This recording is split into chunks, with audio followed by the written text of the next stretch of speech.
This presser is about asking the government to spare Kenyans more agony,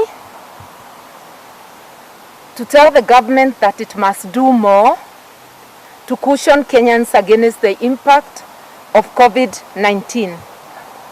It's about the missed opportunities and misguided efforts. We begin this press conference with a sober acknowledgement of the many who have died from COVID-19 complications. During this current wave of COVID-19 infections, many of us have either lost loved ones or know of someone who has. Further, the dire experience many have had in hospitals seeking beds for their loved ones has been extremely difficult and emotionally exhausting.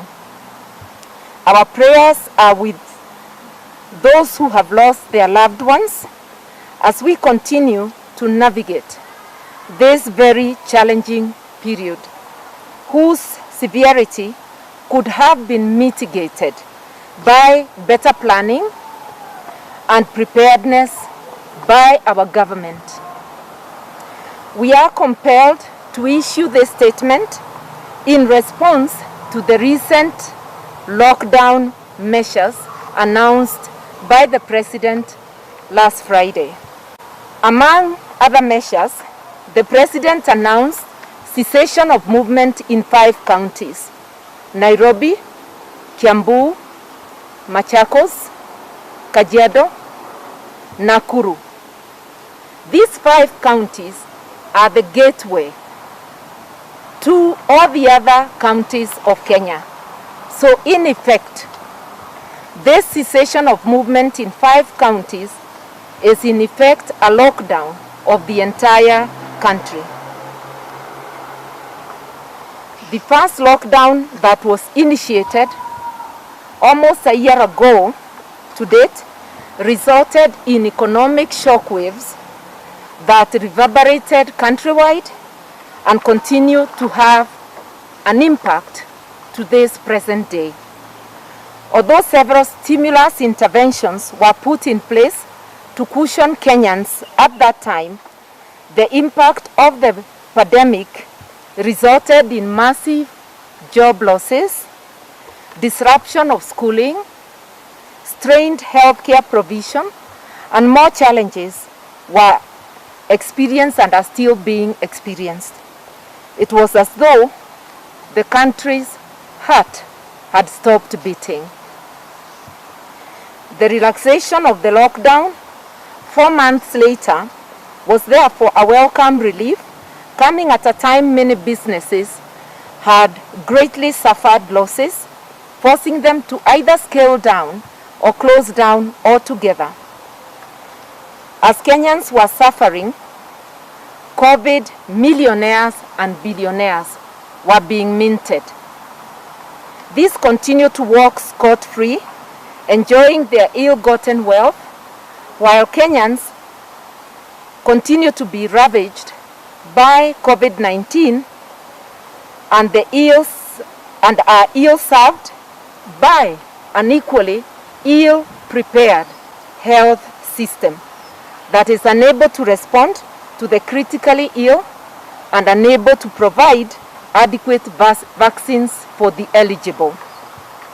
The second lockdown is providing more opportunities for continued looting unless drastic action is taken now.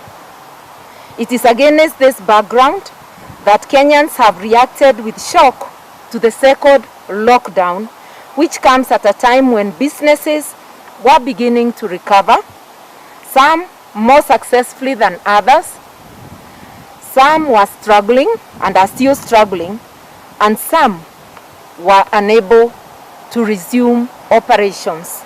Sadly, the mere announcement of a lockdown results in automatic job losses for many in the sectors that are either directly or indirectly affected.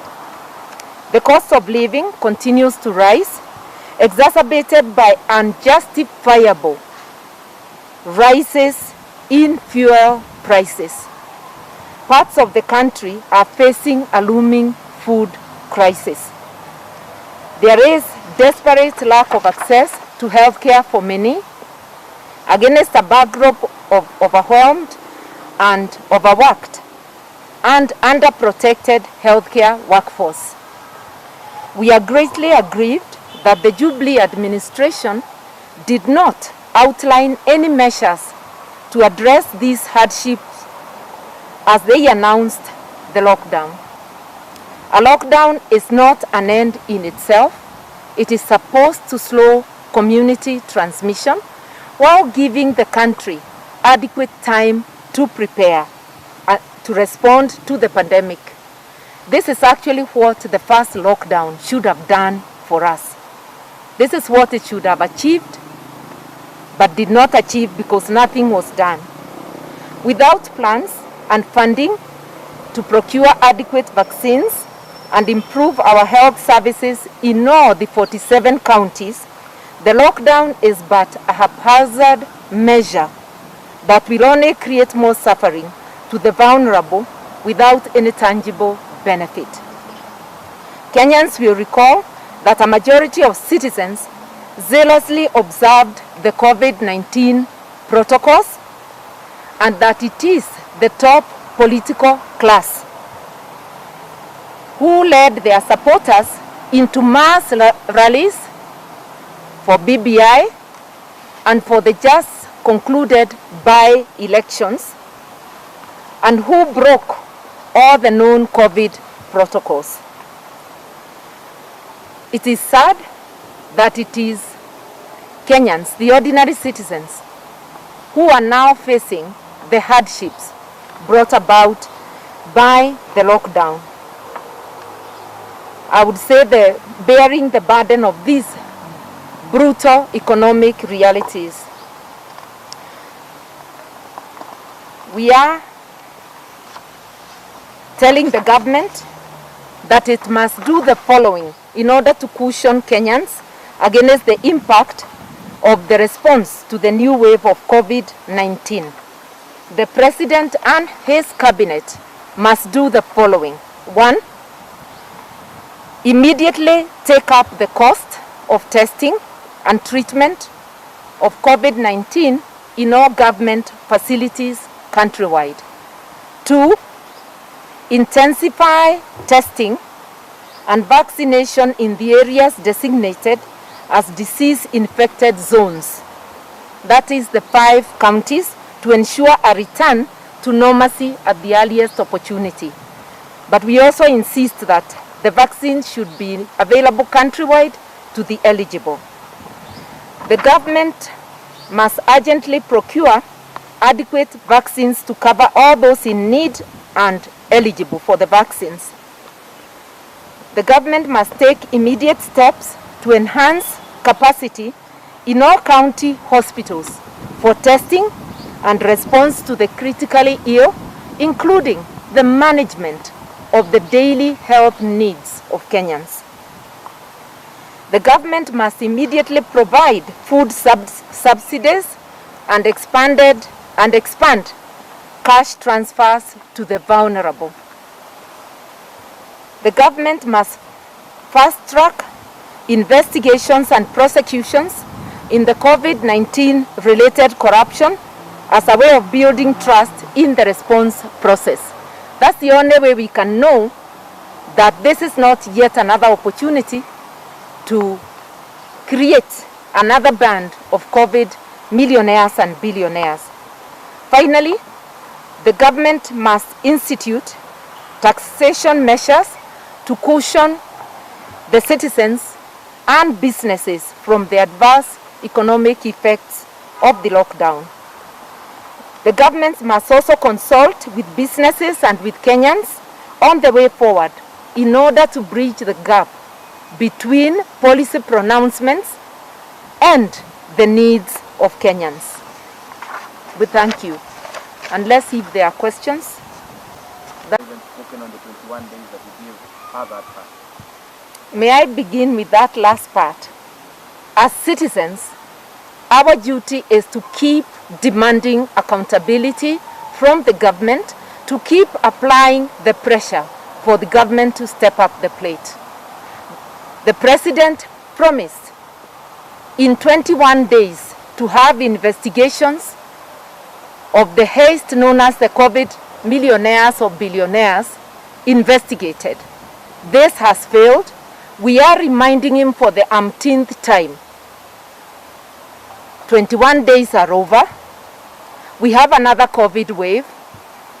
There is work undone, and your government has not caused the arrest and or prosecution of the culprits. We must continue to demand accountability and also to demand action. It's a case of missed opportunities and misguided efforts. 1 year is long enough.